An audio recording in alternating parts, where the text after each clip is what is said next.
Good morning, everybody. Getting ready to head out on my first bike packing trip. So let me show you what I got set up over here.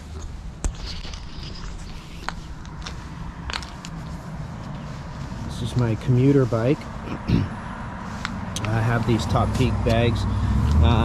They're perfect for commuting, but I'm just doing a little 2-day bike packing trip, so it holds enough.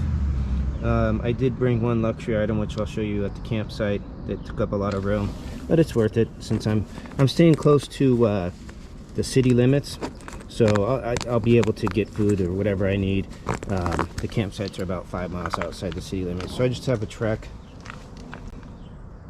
It's all set up. My Garmin headlight. Got everything ready to go. So let me give you a little bit of a tour of the Bay Area, some of the redwoods, some of the beautiful areas. Let's ride along.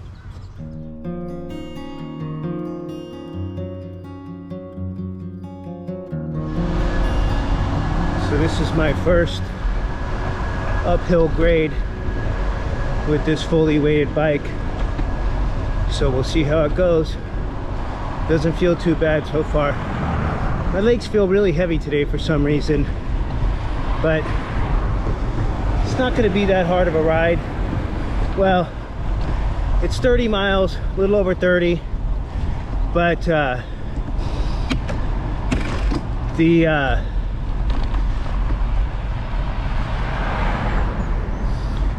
thing about this ride is there's 3,000 feet of climbing, and most of it comes in just one section. So that'll be the big challenge. When I'm on my regular road bike, getting up this hill isn't a problem at all.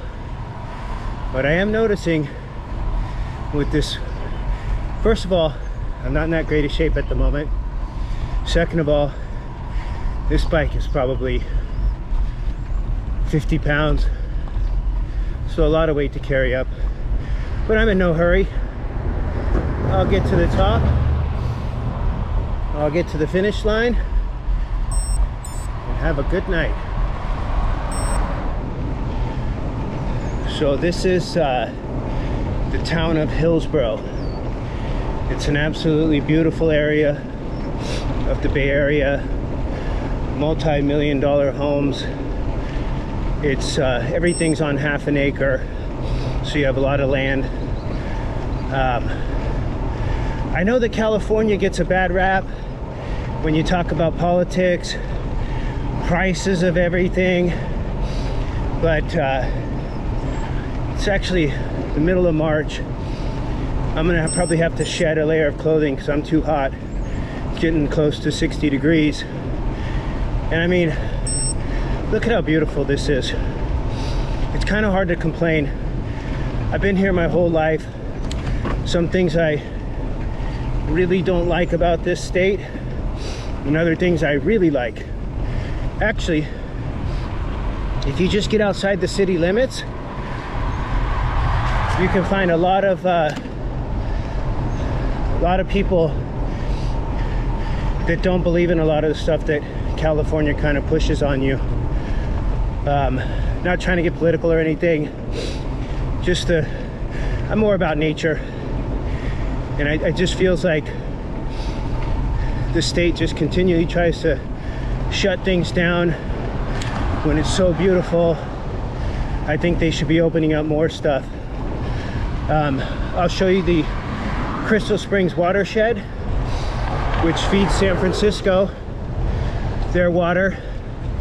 It's a gigantic reservoir that has some land around it, and they basically, the land was supposed to be left in trust to the people so that we could use it, but when San Francisco came in, they basically just took the land and said it belongs to them.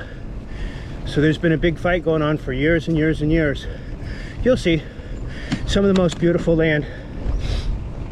It'd be nice to be able to start from the Bay Area part and just be able to ride across the watershed.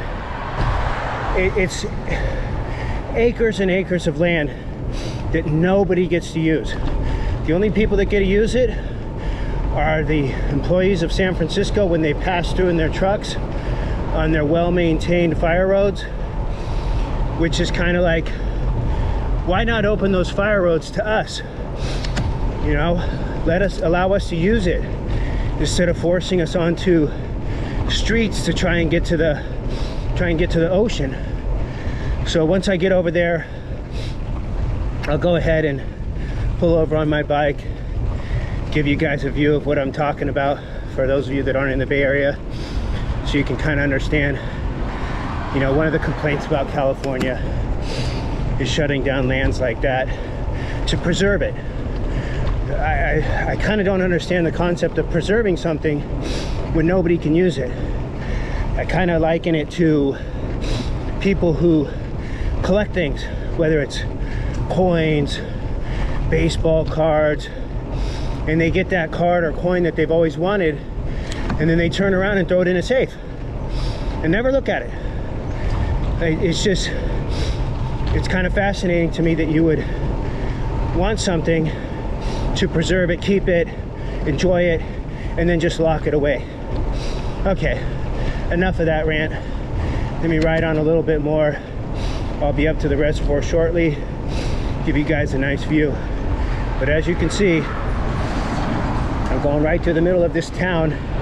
It's kind of on the road that I'm on is a little bit off of the neighborhood. The houses are a few to the left, but most to the right. I don't want to really go up in the neighborhoods. I already have enough riding ahead of me. So let me get out to the reservoir, give you guys a view of that. So this is one of the hills I usually train on. Just do hill repeats. I noticed something while riding this bike. I'm probably about half as fast as I normally am. It's not that steep. This one is about maybe 6%, 7% grade. But man, with this weight, I have a triple chain ring on this bike and I'm in the lowest ring, only doing about 6 miles an hour. Normally I can just shoot up this thing about twice as fast. It starts to level off right here. But yeah, it's a little bit different riding with the whole bike. But that's okay. Part of wanting to do this trip was there's certain things that I want to do when I get into retirement that I want to do a lot of. I like to do Pacific Crest Trail. Obviously, I'd probably start with the John Muir Trail just to see how I hold up, and then work my way into Pacific Crest Trail. I'd like to get that done in about the next 5 years. And then one of the other things that I want to do is I want to bike across the United States. It's always been a dream of mine to do that. And one of the things, I don't know if it was Darren from Bicycle Touring Pro or Ryan Van Duzer, one of them said, hey, if you have dreams of doing something big and you aren't doing something little now, you're never gonna do it. And I agree. One of them said it last year, and I'm thinking, you know, here I am talking to myself saying I want to ride my bike across the United States, yet I haven't even done one bikepacking trip. Not one. Sure, I'm an experienced camper. I had a cab over, well, I wouldn't call it very experienced, but I had a cab over camper for my truck, full bathroom and everything. Just pull out anytime and go camping. That's pretty simple. It's like having your house on the back of your truck. Then I got my flip pack, built a few things for it, camped in it a couple of times, but I've never put everything on my back or on my bike to just go and experience it.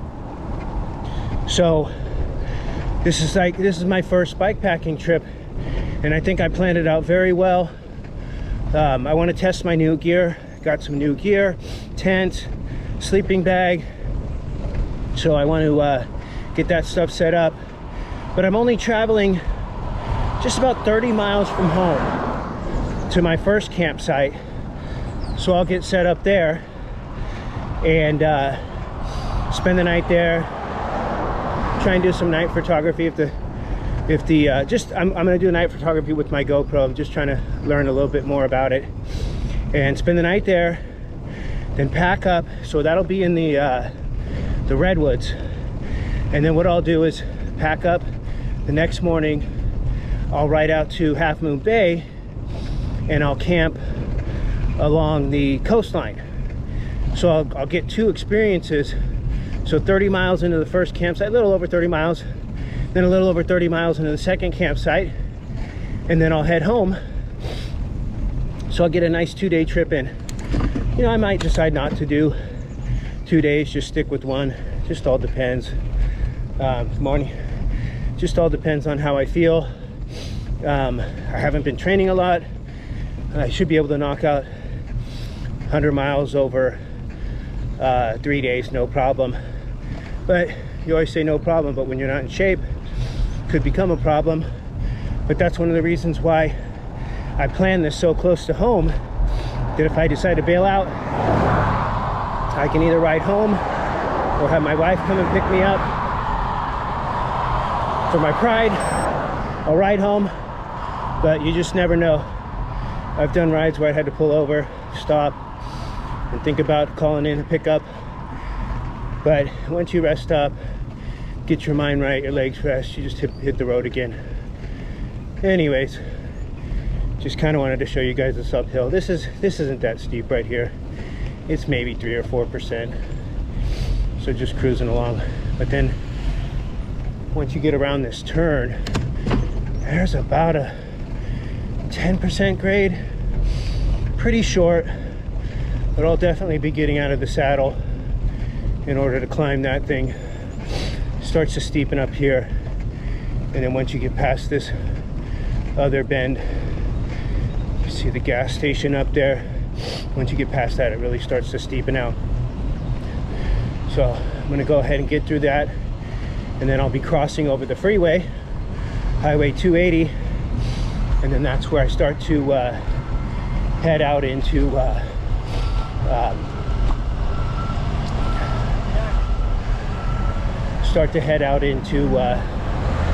where it starts, it's just a rural, it starts to become a rural area of the Bay Area. And then once we get past that, it's about about 4 mile climb, and then it just goes into redwoods. It feels like you're in the middle of nowhere, but you're literally 5 miles away from complete civilization. So I'm gonna shut down the camera and get up this hill. Let me just keep it on, see if you guys can see. Takes a little while.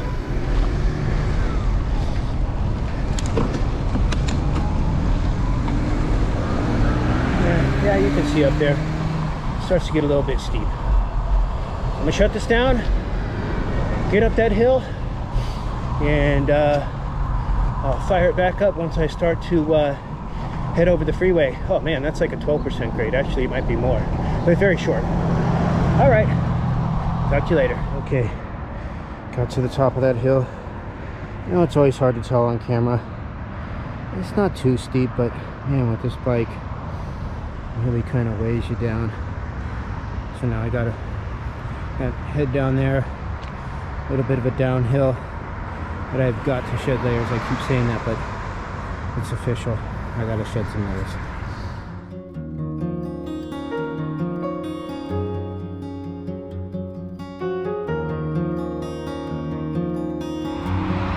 So this is Crystal Springs Reservoir. That's the water that feeds San Francisco. And all of that land above it, for miles and miles and miles, is just completely closed off to any public access. You could literally go from the bay on this side and go over straight onto the coast.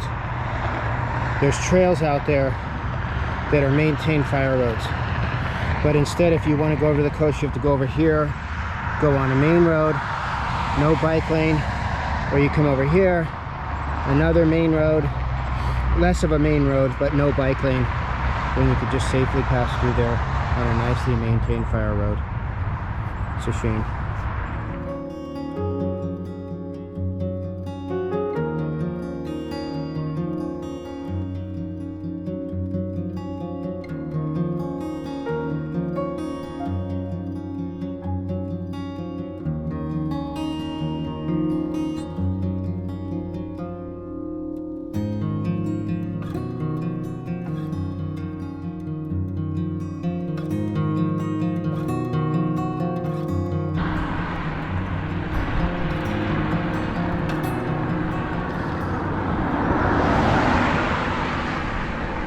This is one of the really popular Bay Area bike riding areas. It's got a nice wide bike lane, got a nice view. In fact, they shut this down every Sunday. It's about maybe a 2-mile section that they close down. No cars allowed, and it'll be a bunch of families out here. It's great for kids and families because you have this whole wide area, beautiful area to ride. We took our daughter out here a few times when she was little, because get a little bit of experience.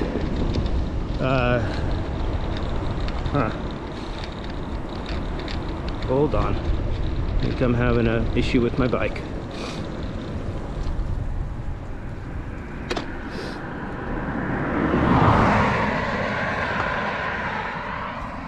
Okay, don't think it was an issue with the bike. I think when I'm heading downhill, I should probably keep 2 hands on the handlebars. It got pretty shaky. So anyways, they closed this road off. It's a really nice place to come out, bring the family, cruise around with the kids. Even though there's a lot of people, it doesn't get too crowded because it's about a 2-mile section. So some people start behind me, some people start at the front, and you can pass through pretty easily without having any issues. But you can see how wide this bike lane is. It's perfect.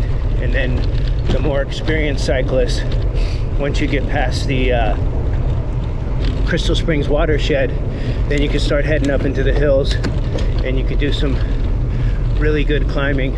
It's the water temple. I'm not sure if it's open. Let me go take a ride up and take a look.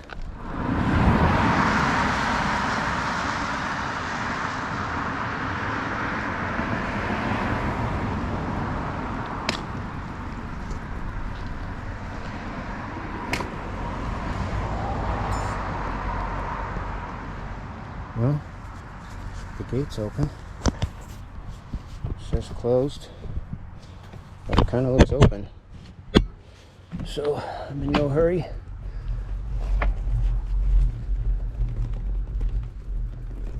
Oh, everything's closed. Yeah, you can't go out to the actual temple.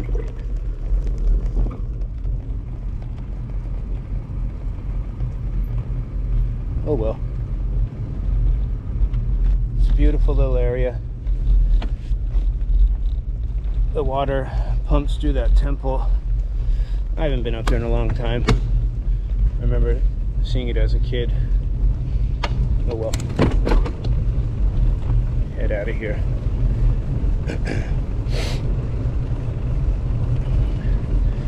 So, where I'm riding right now is considered it's like the mid-peninsula.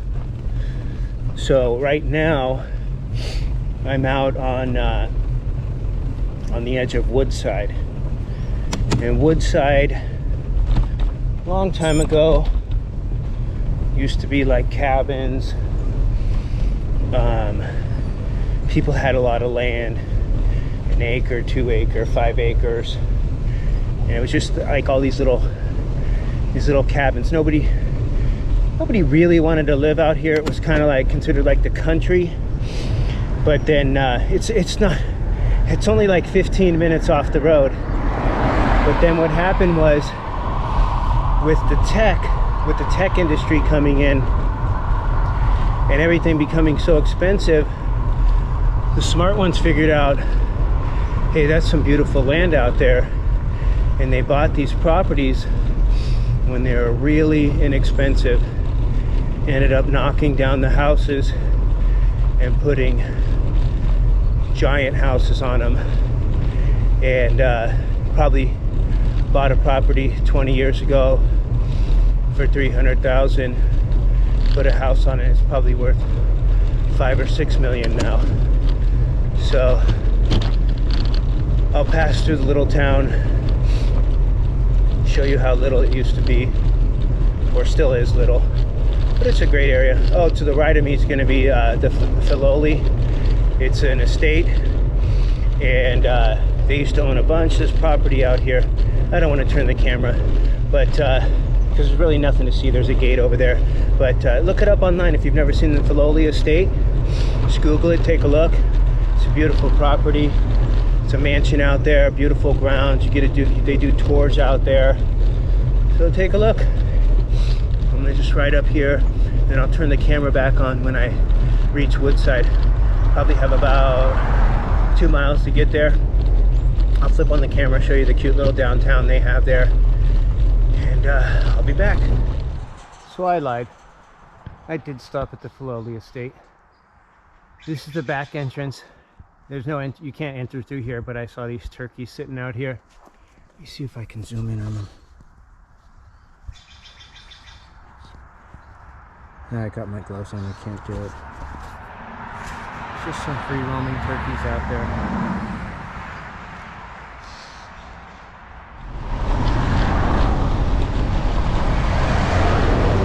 Howdy!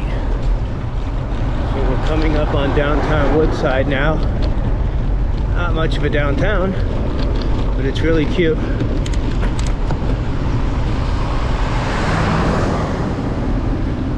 let's see if I can get a... So this is Robert's Market, straight ahead. And then to the left is a little bit of a downtown area. And then over here is another little shopping area with Buck's restaurant, really good food.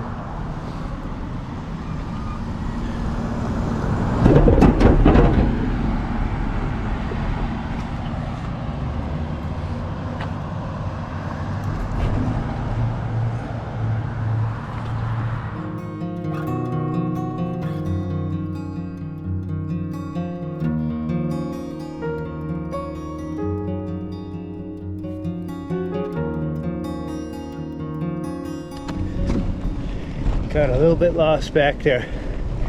A little confusion on the roads. Added 2 or 3 miles. But back on track now. We'll stay on this road for about 2 more miles. Then it's going to turn into dirt for about 2 more miles. And then we should be pretty close to the campsite. I think about 2 more miles after that. So very close. I forgot to mention, when I stopped at one of the parks to go to the bathroom, the guy asked me what route I was taking, and I said I'm going to take Alpine Road, and he said, oh, the dirt section. And I said, yeah. And he looked at the bike and he said, it's pretty straight up and down, and it's been muddy. So he's kind of trying to talk me into a different route. But I want to continue on this route. Just seems the way to go. It's straight into the park. So we'll see what happens.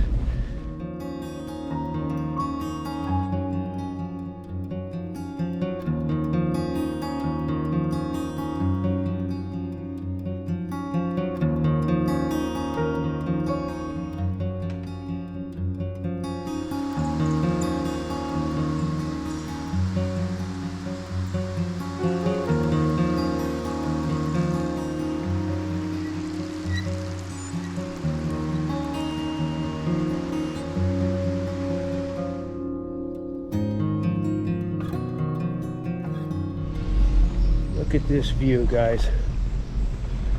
I'm 2 hours from my doorstep. It's like, I feel like I'm in Jurassic Park. It's like a different world.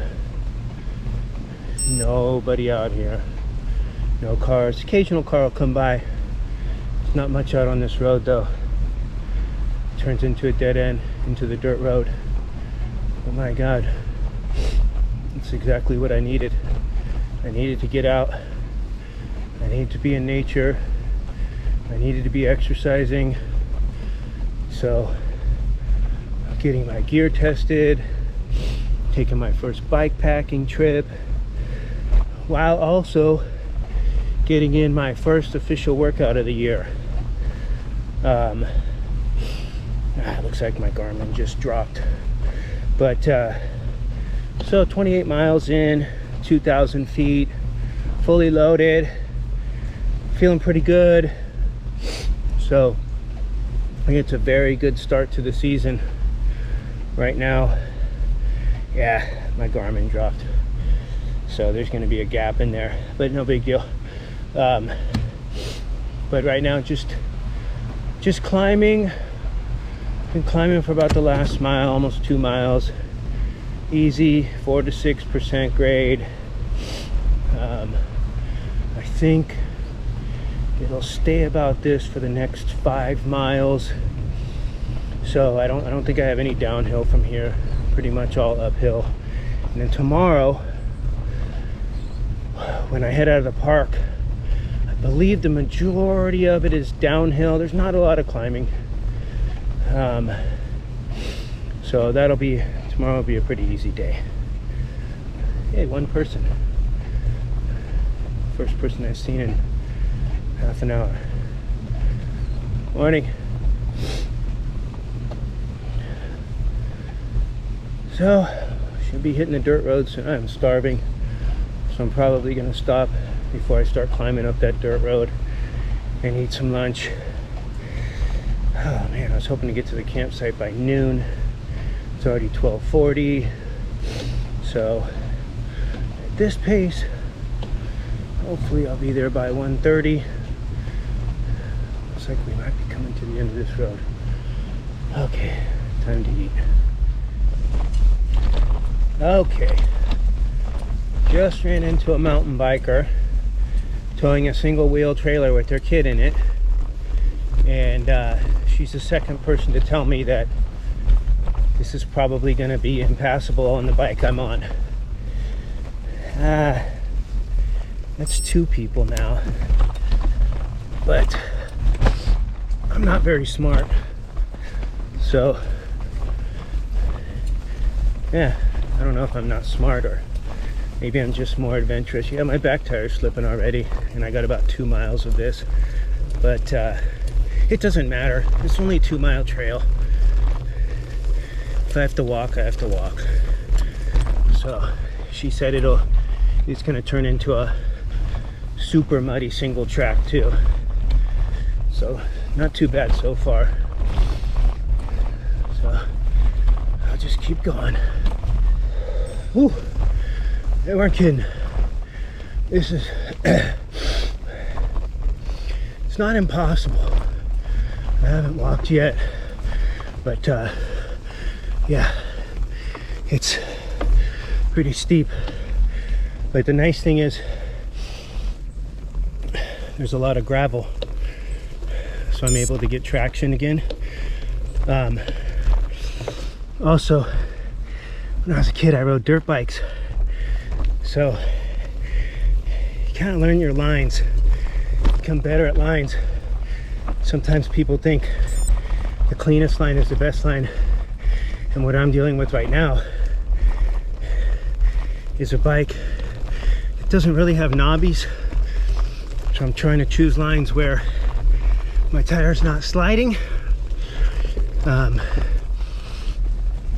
but it's got all this gravel, so you can just jump on this gravel and keep pedaling. But one of the things that's nice about having a weighted down bike is you can get out of the saddle and you still have a lot of weight on the back tire to keep it planted on the ground. So I don't know, maybe halfway done with this. Not gonna lie though, some of it's been like 20% grade. Thank goodness it had the gravel on those sections. Otherwise, there was no way you're getting up on a, I don't even know if you could get up on a mountain bike if it was muddy. Some of this mud I ride through and it's flat. My back tire is just spinning. Like right here, there's no gravel. Just jump in these leaves, you get better traction. Whew. Okay, I'll continue on. Well, I spoke too soon. The girl with the mountain bike, she told me you're gonna come around a turn. It's gonna be steep. It's a sharp turn.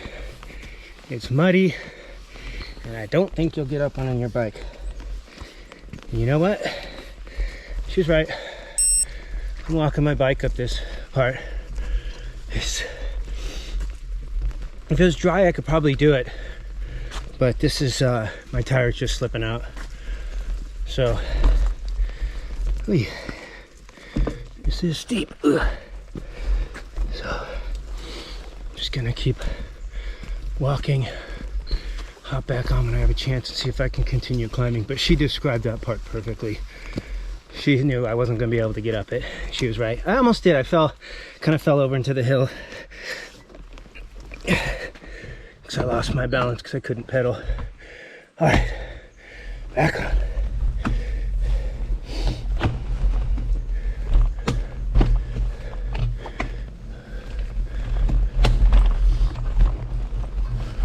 Whoop.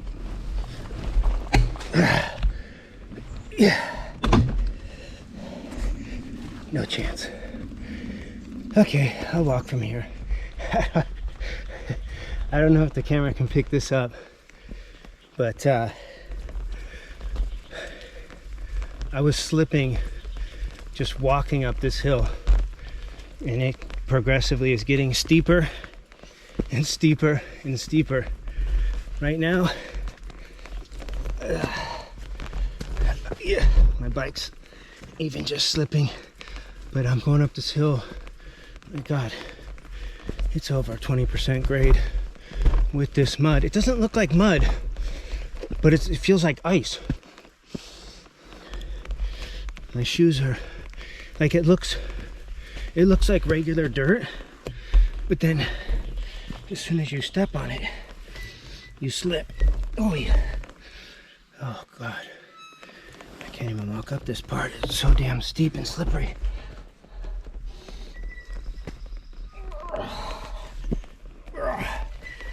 Okay.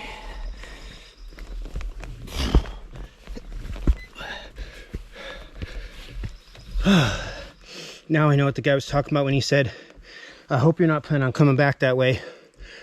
He's all, there's no way you're gonna safely make it down that hill. I can't even push it up the hill. I can only imagine sliding down this thing with no brakes, no traction. All right. You know, it's funny. Still walking up this hill. This isn't as slippery. It's funny when you ask people for advice. Like, when people ask me for advice, and I know they're not going to take my advice. I know they're just going to do, they just want to ask. And then I give them my advice, and they just turn around and do exactly what they wanted to do. The term for that is called asshole. I don't consider myself an asshole. Like, I ask people about this trail because I've never been on it, but I wasn't asking like, should I do it? I was asking what it's like, and both of them said you probably shouldn't do it. But see, something weird is like when somebody says, oh, you probably shouldn't do that, I just kind of laugh and say, why? Because you wouldn't do it. It's almost like a challenge. Like, man, these roots are slippery. When somebody says, oh, you can't do that, for me it's like, well, see you on the other side. You go ahead and double back 10 miles, take the road. I'm here for the adventure. I'm traveling the road I haven't traveled. Now when somebody asks me, I can say probably not passable, but it's possible if you choose to do it. After a rain, without the rain, no problem. After a rain, you're gonna be walking. I don't care if you had a mountain bike, you are walking. Probably even if you had an electric bike, electric assist. Oh geez, look at this hill. If you had electric assist, you're probably still walking because that back tire is going to be spinning and you're probably going to fall over. So anyways, thanks for the advice. I will make it. I think I'm near the top. Heard a few cars. Wow. Didn't think I was hiking today with a bike on my side, but here I am. But I'll tell you, would I rather be sitting at a desk under fluorescent lights doing the same thing I do every single day, 5 days a week? No. I'd rather be out here with my shoes all muddy, my bike loaded down in the middle of nowhere, walking up a hill, enjoying the moment, because I'm about 20 minutes from my campsite. Oh, I forgot to mention, I might have made one big mistake. Well, not a mistake, it's just known.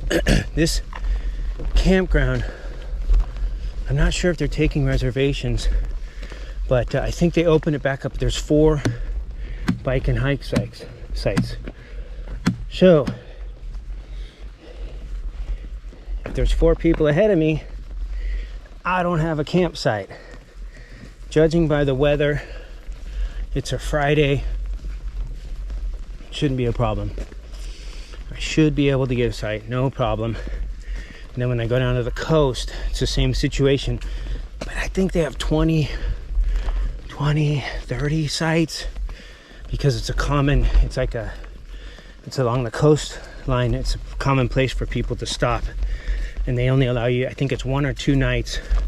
So it's pretty easy to get a campsite there if you just hike or bike in. But the reserved ones with the car, forget it. You got to get those as soon as the reservation's open. So I'm not too worried about that one. Even if I get shut out of this one, I'm a little tired. I'm 30 miles in, 2,600 feet of climbing. First ride over 5 miles in almost 8 months. So I am a little bit tired. But if I have to go home, it's mostly downhill. I won't take this downhill, that's for sure. Mostly downhill. I'll just ride home and just call it a day. But I think I'll be camping out here. Another guy pointed out that there's another park nearby that has camping, but I'm not sure if they're open for camping. It doesn't matter. I'll be camping tonight. Hell, if I have to throw my tent off the side of this road, I'll do it. I'm camping tonight. Oh man, I didn't even check my mileage because I know this is like 2 miles, and I don't remember where I started.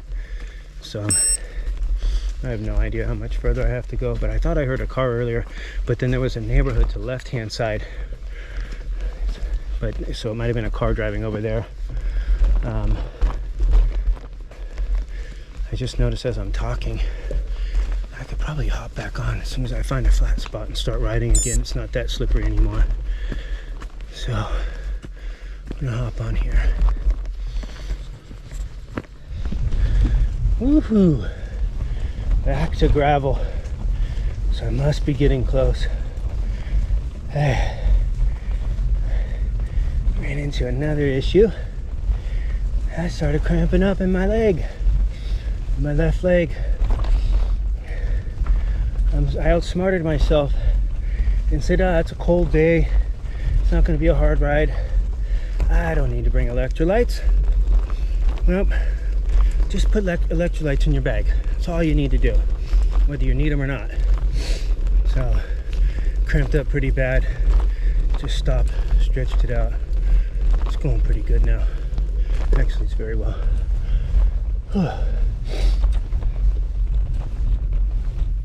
Wow, look at this washout. I don't know if you... This whole thing is washed out. Yeah.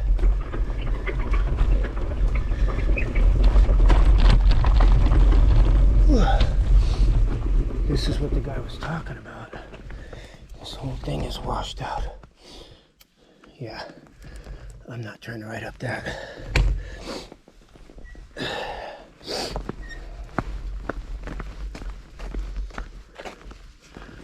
Oh, I see. This is a new path because of that washout, and then it creates this uphill, which is the steepest I've seen yet. Whew. Man, the camera, I don't think it does it justice. This is probably, I mean, it's so hard to even just walk up. I don't even know what the percentage is. Probably 30. Maybe it's hard to walk up just without a bike.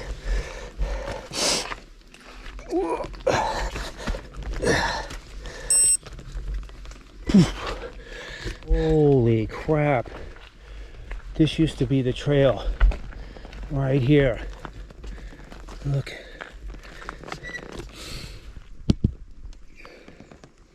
It's gone. Used to go straight across. Wow. Good thing they got this thing up, otherwise people might go right off the edge. I think I woohooed too early. Still got 1.2 miles.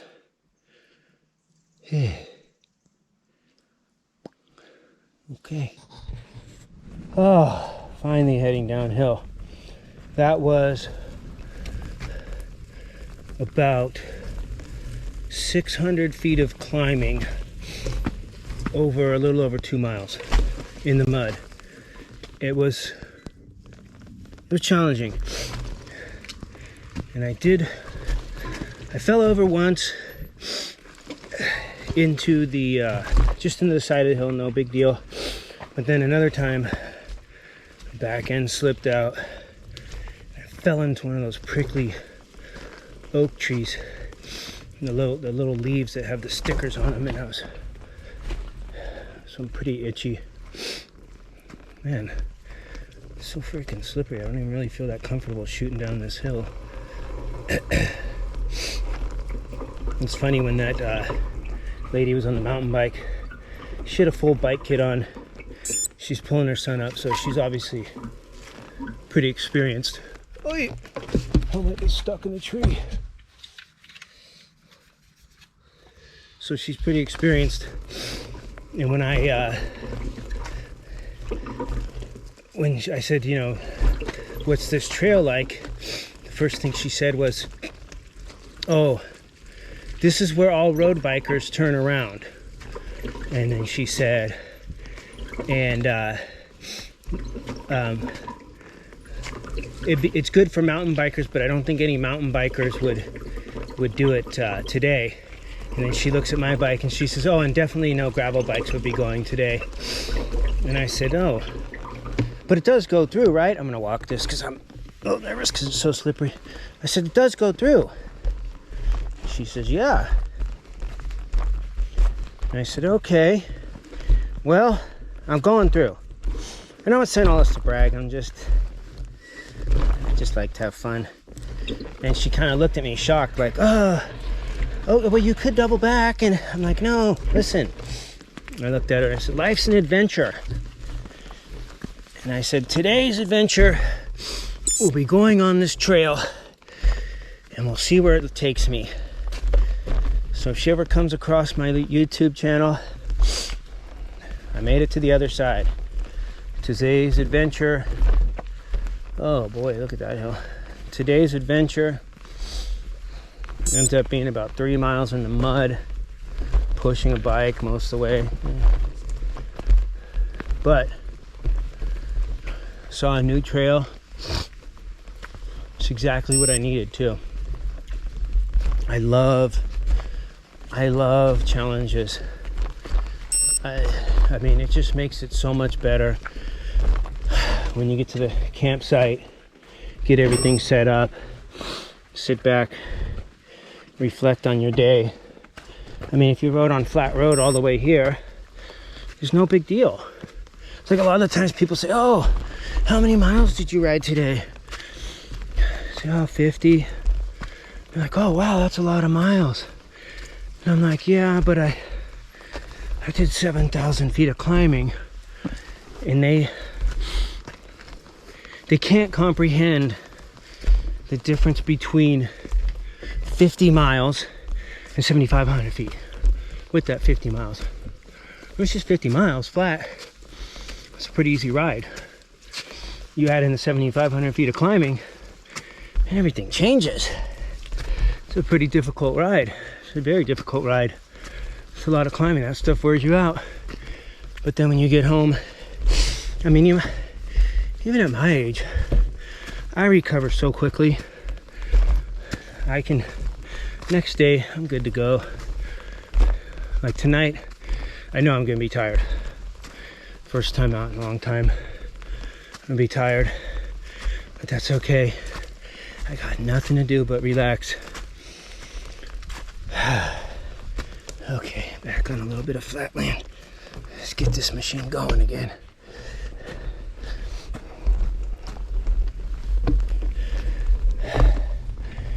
Yeah, for challenges, I was always, so I'm the younger of two brothers, so got a lot of freedom as a kid. And with two older brothers, it was always like, hey, we set up this jump. And my childhood name was Ricky, so my brother would say, Ricky will try it.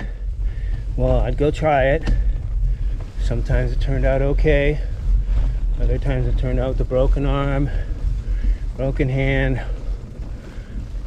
I've broken so many things. I one time had a friend towing me with the motorcycle. I was on my skateboard. I think we got up to about 20, almost 30 miles an hour, as fast as his little motorcycle could go. And then I started getting speed wobbles. I'm all, slow down. And he couldn't slow down fast enough. I ended up crashing and broke my hand. But I broke my hand that I had just broken.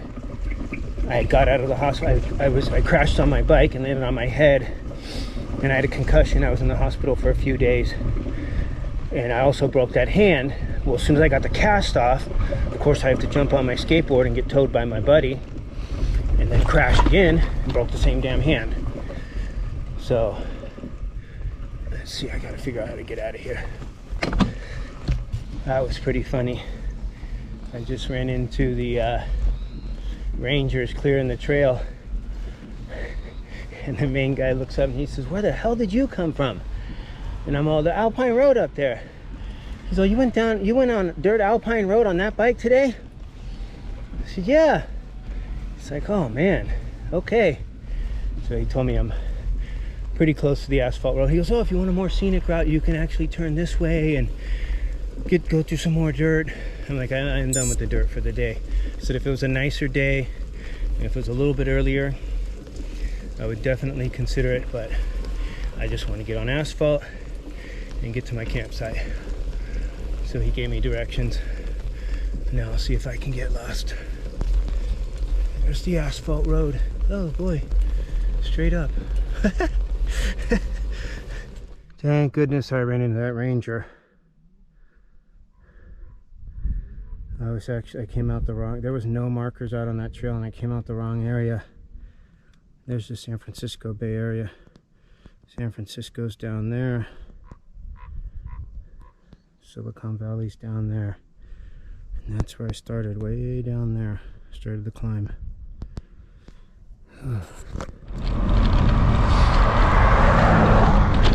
Portola Redwoods State Park. Woohoo! We are heading in. Yeah.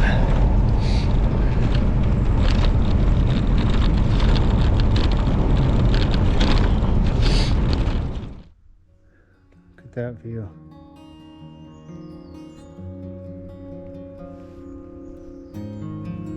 That's where I'll be heading tomorrow, out on the coast.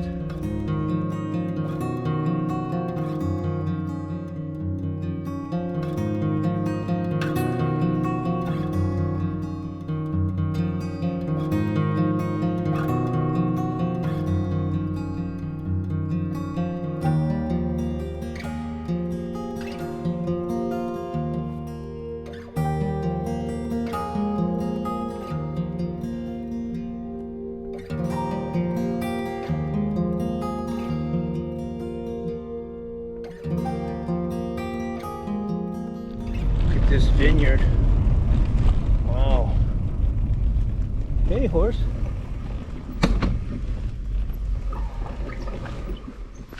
What you doing, horse?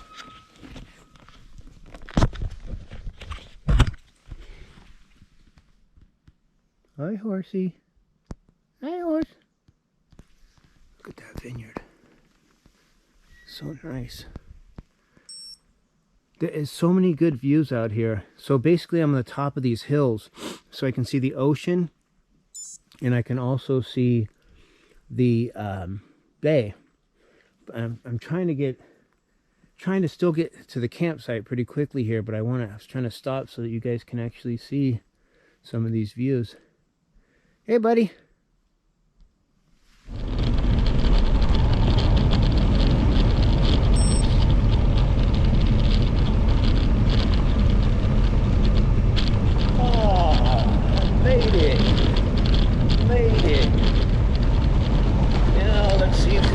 Campsite. Wow, this is really, it's pretty out here. All these redwoods. It's nice.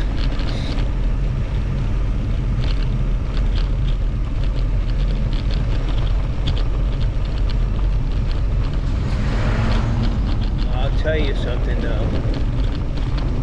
This was a lot of downhill. Which means it's a lot of uphill tomorrow, but that's okay, because there's not a lot of uphill for tomorrow, so the majority of it will probably be that hill coming out of here. 1 mile to camping. My Garmin dropped off again. It does that in these redwoods.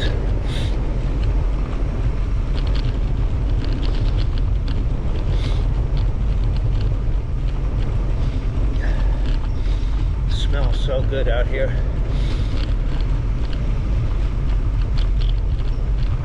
If you've never been to the redwoods, you have to come to the redwoods if you like the outdoors.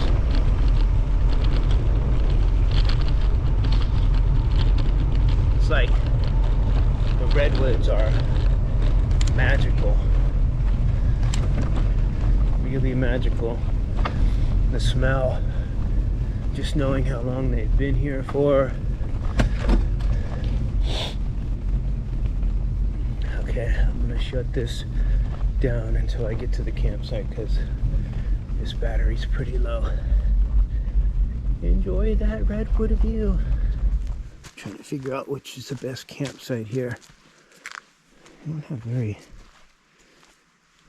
That one's pretty flat. This is a pretty nice little setup. I wish that, I wish I had known they had fire pits, because then there's a lot of firewood left over in these. I could have had a fire. It's kind of funny because I was worried about getting a camping spot here. And the guy says, "Oh, you're my second customer for the hike and bike in 2 weeks. This is an exciting day for us." So, I'm probably worried a little too much. This is a really nice, so the hike and bike here is $5. He says if you want to get upgraded, I can put you in a nicer spot. It's $30. I said, I think I'll survive in a hike and bike spot for $5. So now, I think I might take this spot because that's really flat right there. The spot where I have my bike right now, it's got a spot, but it's not very flat. But I kind of like the spot.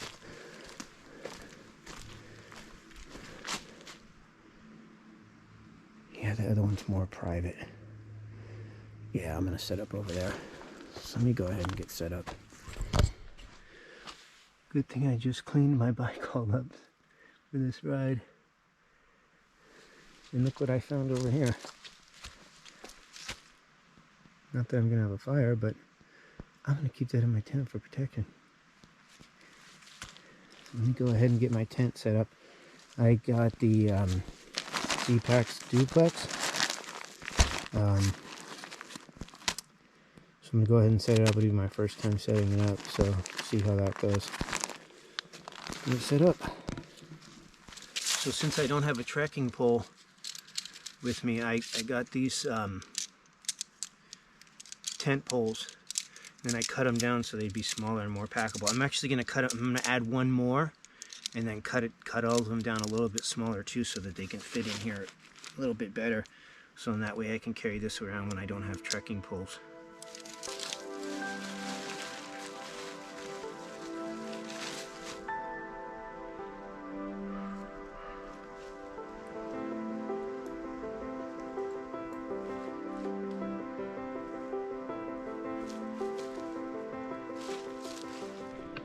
So I think I got the tent set up all right. The only problem is this ground is so soft. The reason why I turned off the camera when I was trying to set it up is every time I put a stake in, it would pop out of the ground because this ground is so soft. So I just put them at an extreme angle, and I took my new hatchet and pounded them in. It sits a little bit funny because it's on a little bit of a hill, but looks like it's all set up. Should hold up for the night. Pretty well protected anyways. Go ahead and start putting everything in here.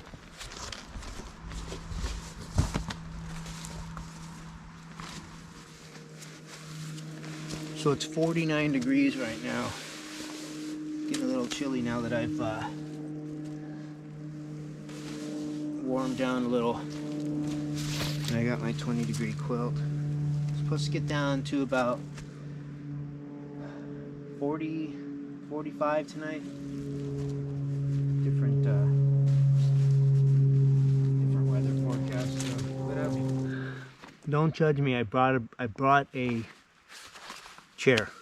I know everybody's like, oh, if you bike pack and hike, you don't bring a chair. I'm 30 miles from home. I didn't have a lot of stuff to bring. It's my first time out. I wanted a nice, comfortable place to sit, so I brought a chair.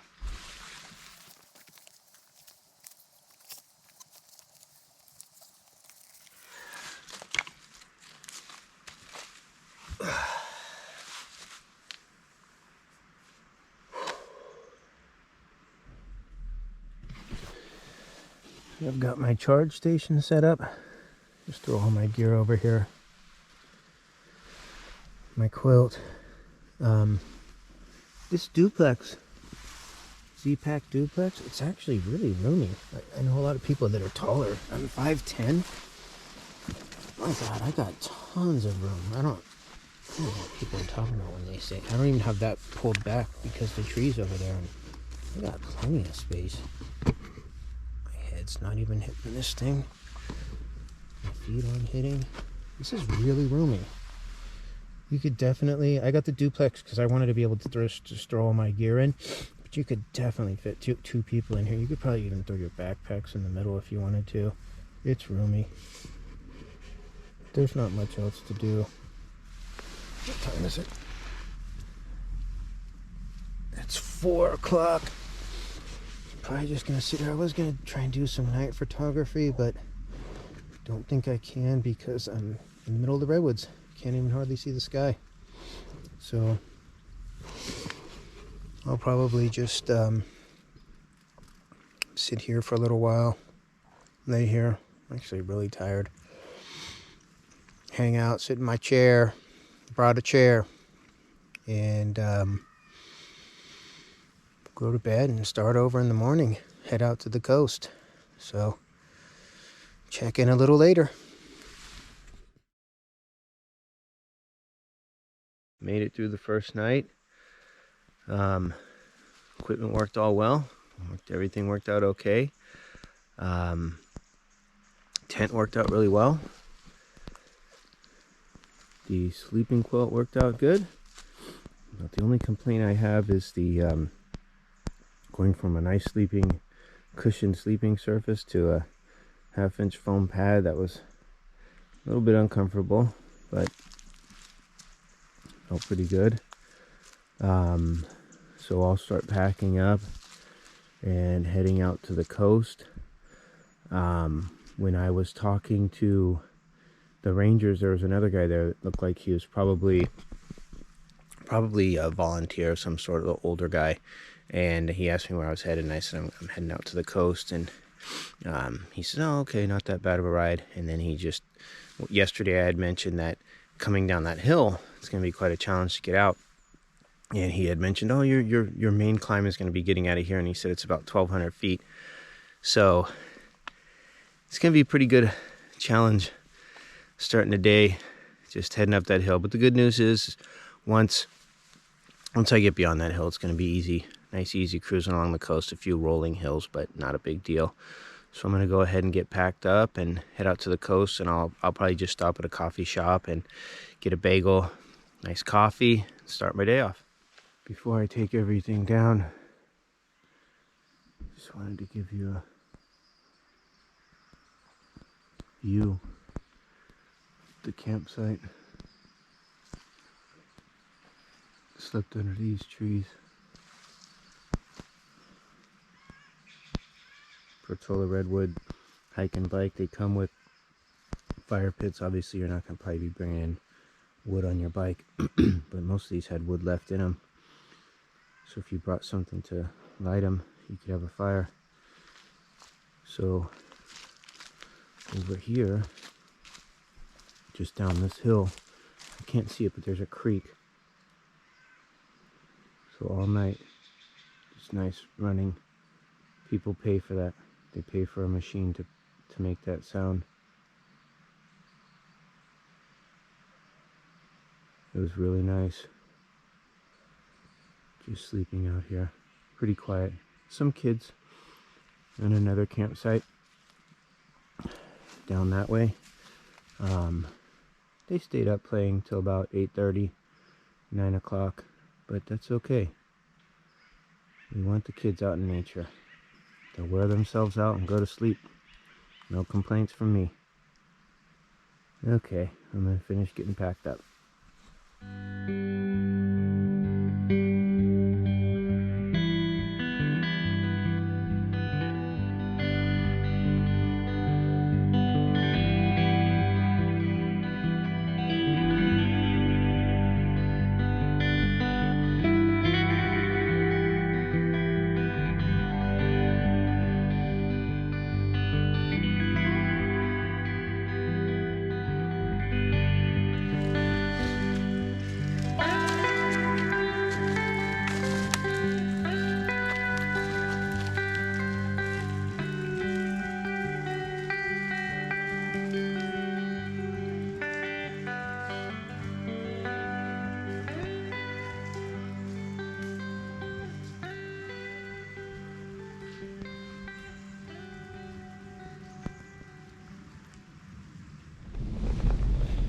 On the road again.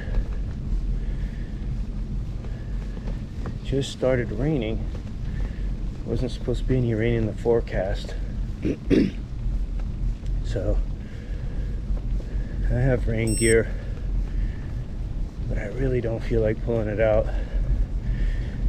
I'm under the redwood, so rain doesn't get you too bad, but we'll see. Just gotta climb my way out of here. One of the things, I brought that chair and I actually thought it would be a luxury item. It actually wasn't. When I got back to camp, I unpacked. I didn't even know that they had picnic tables there, but I had got back to camp, basically set up the tent, just lay down for a nap, and I never used it, so I kind of sacrificed having extra food and a camp stove, all that stuff I could have brought. Would have been nice to have warm coffee. I just had cold coffee. So I learned chair's not that necessary. Could easily just sat in the tent, so I'll leave that behind next time. It's definitely not a necessity. All my batteries are packed away, and this battery's at 50%, so I'm not sure how much of this ride I'm gonna get, because I don't feel like unpacking everything to get to the batteries. So I'll be in and out filming until the battery runs low. So I just hit mile 1 of this climb, 290 feet. If you're a cyclist, you know it's a pretty good climb. Whew, especially with all this gear. Judging by what that guy said, got 3 more miles of climbing straight up this. Wow. This is a pretty good hill though, with all this gear. If I had my road bike, it's perfect training for death ride, because it's very similar terrain to some what death ride has. So I might have to come out here a few times, do some hill repeats on this. Okay, keep working my way to the top. Neat little tiny home. Just hit 2 miles, 740 feet of climbing. This is no joke. If you're planning on doing this trip and you're a beginning cyclist, you might want to consider having somebody pick you up down there. I'm not saying I'm a great cyclist. In fact, I'm very slow uphill, but I always make it. Right now, this thing went from hard, so I'm almost thinking about walking. So, just hit 762. So about, according to the old guy, got 500 more feet of climbing. Made it to the top. The old guy was spot on. I still got a little bit of climbing, but out of the park now, just leaving the gates. 3 miles, 1,200 feet, 400 feet per mile. That was a pretty good ride. So I'm gonna head out. Now I'll start the ride down to the coast. This view is incredible. Let me stop and show you the canyon. This barbed wire would be pretty dangerous if you went to crash.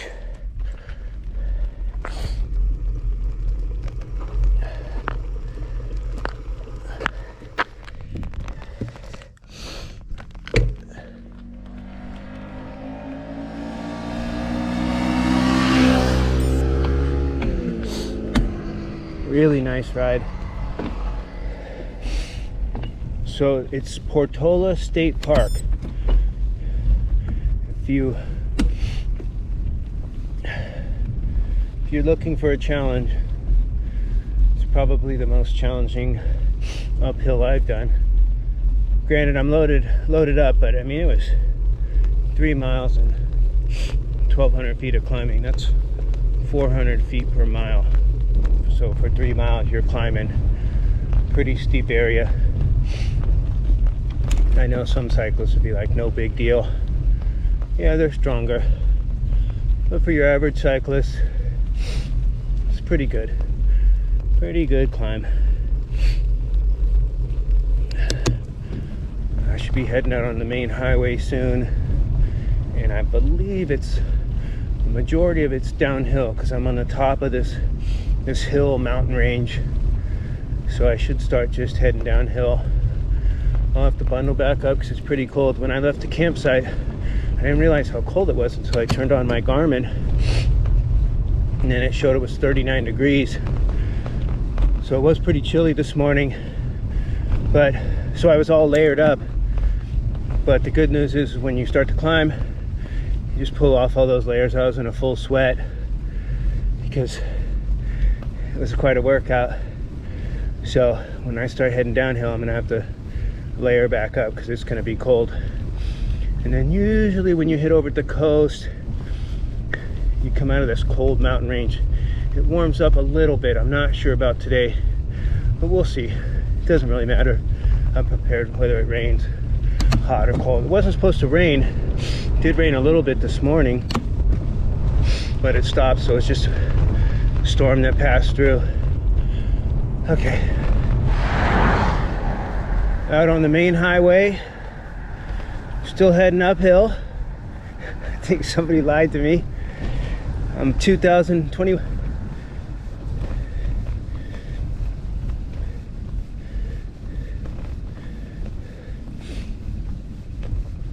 So 33 miles to go, a little over an hour in, and I've only gone almost 7 miles. 2,000 feet, 5.6 miles per hour. So it's been slow going, but I believe once I get over this little hump, it's all downhill. I know I keep saying that, but I guess I'm playing mental games with myself, trying to get up all these hills. This has been a lot of climbing over a small amount of miles. Okay.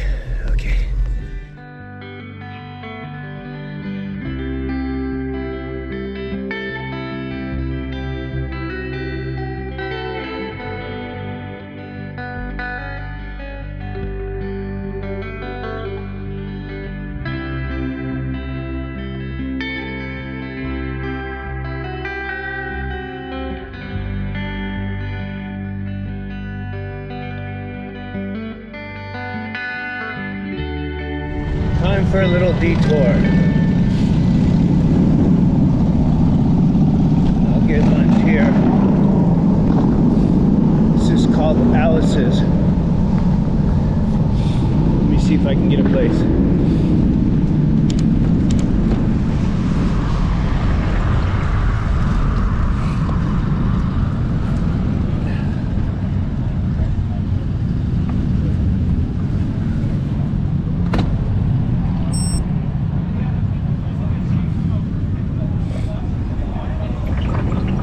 So no lunch at Alice's, too crowded, and it is freezing out here. Put something over my face. So basically, I have an easy 14 more miles down to the coast.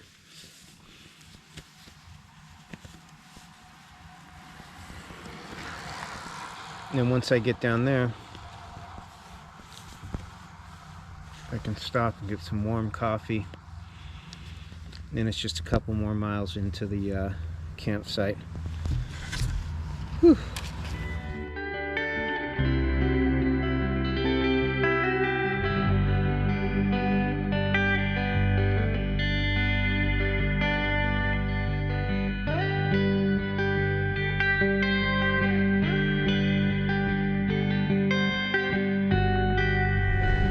So I just left San Gregorio. I forgot this route includes Stage Road, which is a pretty good climb. I've done it plenty of times, so I knew what to expect. And now I'm approaching Highway 1. This is the coastline for California, West Coast. So I'll cruise down this for maybe 10 more miles, and I should be at the State Beach. So this is kind of the scary part. I don't really like Highway 1, but it's really the only option to get there. It's busy, 55 miles an hour, not a lot of shoulder, so here we go. You good? All right. Oh yeah. Yeah, all good. Off and on all day. Yeah. All right. Actually, the shoulder's pretty good along this section, but it starts to narrow up. This isn't that bad of a part. We'll eventually cut over and go into downtown Half Moon Bay.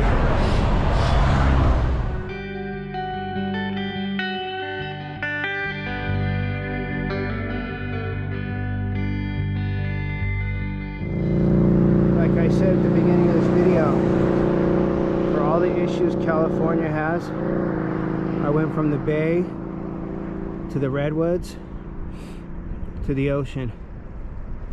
Really doesn't get better than this. Sure, there's other areas that offer about the same, but man, look at that.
Just finished up the delicious breakfast for lunch.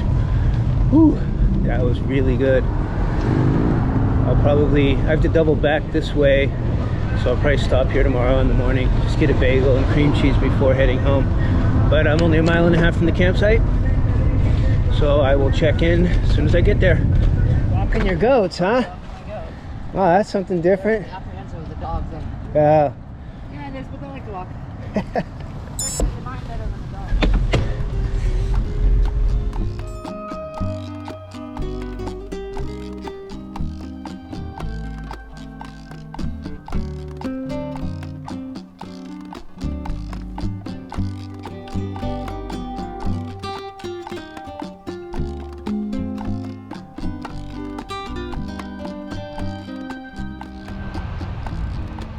this is a really nice site.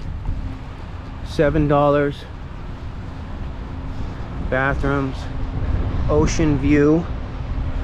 I can actually tuck my tent back here, stay a little bit away from the wind. Wow, this is really nice.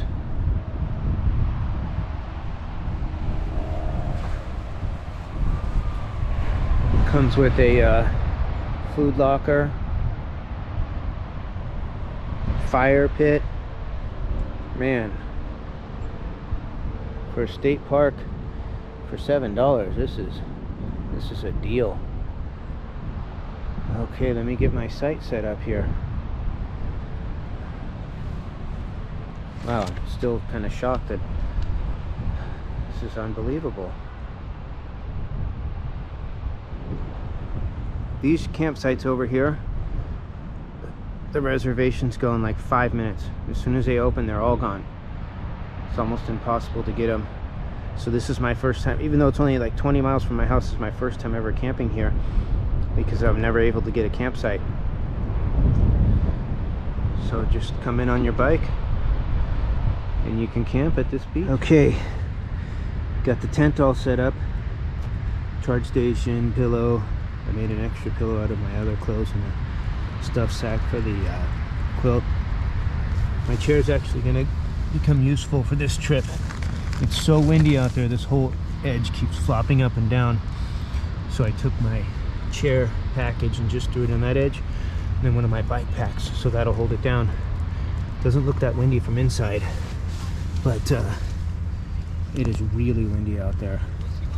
So we're gonna put the Z packs to the test with the wind resistance. I know that they hold up pretty good, but we're actually gonna experience it ourselves. Okay, the wind has died down a little bit, but it's still pretty windy. It's not too bad. You can see how it's pushing in this side right here, but it's not too bad. But one of the channels that I watch, Jay Wanders Out, he's done the Pacific Crest Trail and he's doing the Arizona Trail right now. And one of the things he said was, when it's windy, you want to angle this section into the wind. I probably should have had it a little bit more, but I don't want to take it down, and it's holding up right now. If I hadn't watched his show, I probably would have set it up with the door facing the ocean so I could have a nice view, which would have been the worst case, because then it had just been blowing right through the whole tent.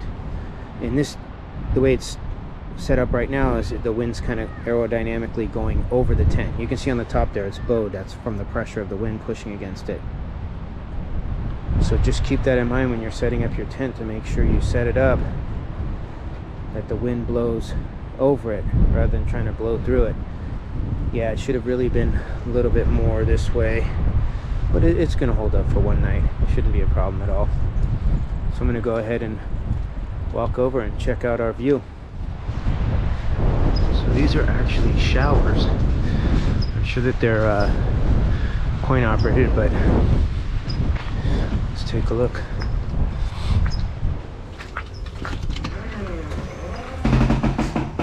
Nice clean shower. $7. $7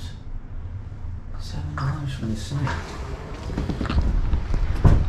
And then on the other side of the building, flush toilets. Pretty clean. And then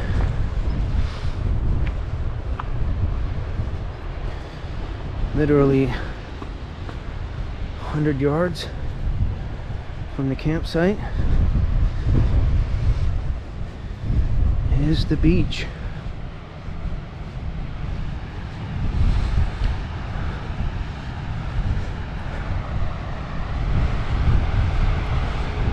Wow. This is awesome.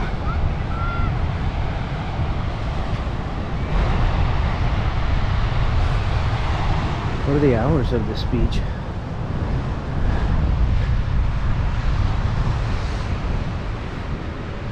Doesn't say. I might come back out and set up a time lapse for the sunset. This will be awesome. Wow. That's Pillar Point over there.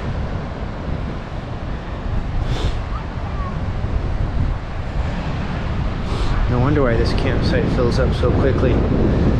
But if you're willing to bike in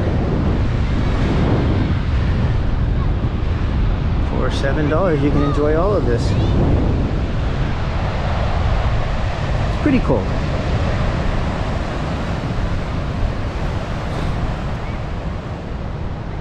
Sorry, look at this one. That's their back window. Right on onto the water. Almost worth it to get online and see if you can get a spot like that. Just looking out your back door. So the beach is over there, and then the main campsite's over here, and then to the left is the bike campsite. I know that when people are touring California, this is like one of the, like when they're going from, say, Seattle to Mexico, this is like one of the main spots where a lot of them plan on stopping. And I'm not sure exactly what the state is doing at the moment, because I believe the way it looks like to me is they have it set up is there's only 3 sites. It's 1, 2, and 3. And I think when it's normally open, it's like 40. So all that grassy area, you just pitch a tent, and then there's a few tables, because the people are just passing through. Nobody's just staying here to have a weekend of camping. It's just stopping for the night and then getting back on the road. So you can find some of the online where people have stopped here. I never knew exactly where it was, but this is a pretty sweet spot to stop. And then there's your main camping area.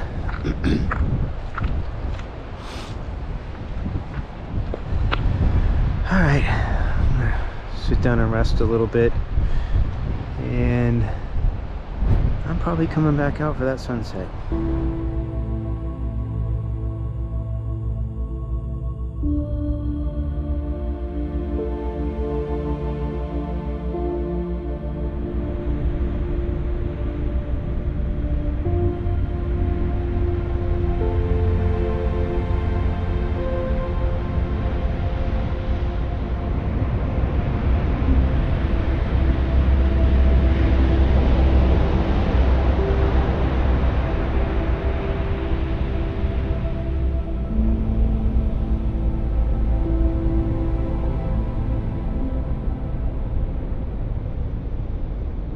Morning.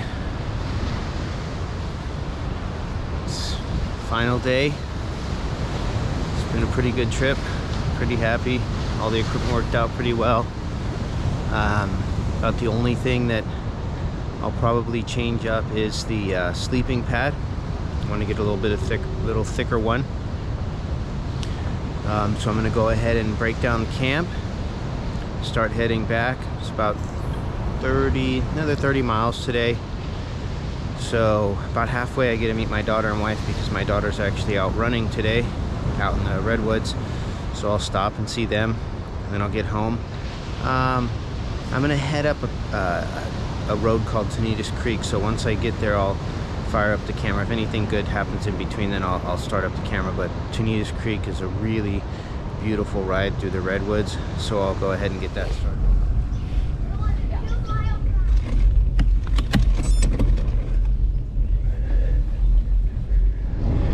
Final climb of the weekend.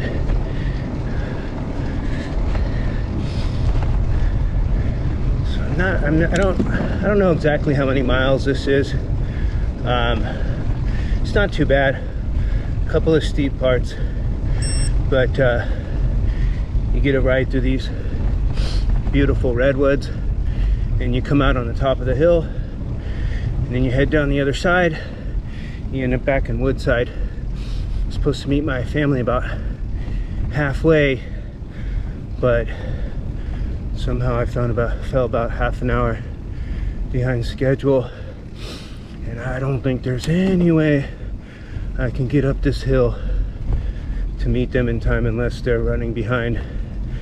But I'll just keep pushing and see if I can. I really doubt it. There's no way I can get up this thing in 15 minutes. It's more over half an hour. Okay, enjoy the view.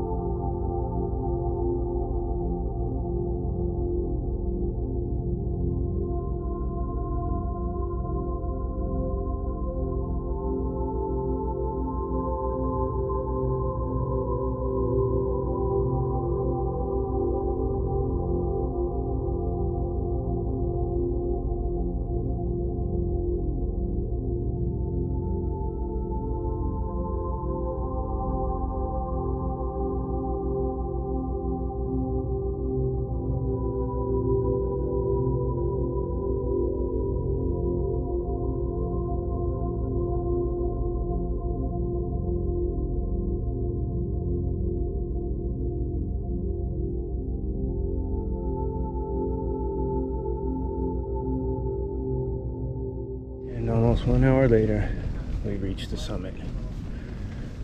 Whew, getting the sun.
making your dad walk your bike?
Probably at 100 miles. I'm literally 1 mile from home. I just got a flat.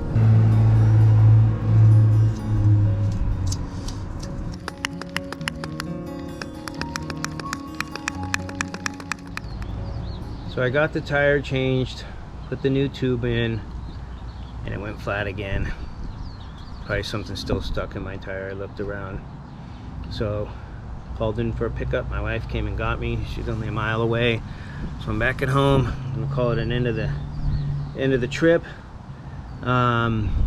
Everything worked out really well with the whole scheduling. Really liked Portola, Redwood State Park, Francis Beach was awesome. Good mileage, good climbing, equipment all went well.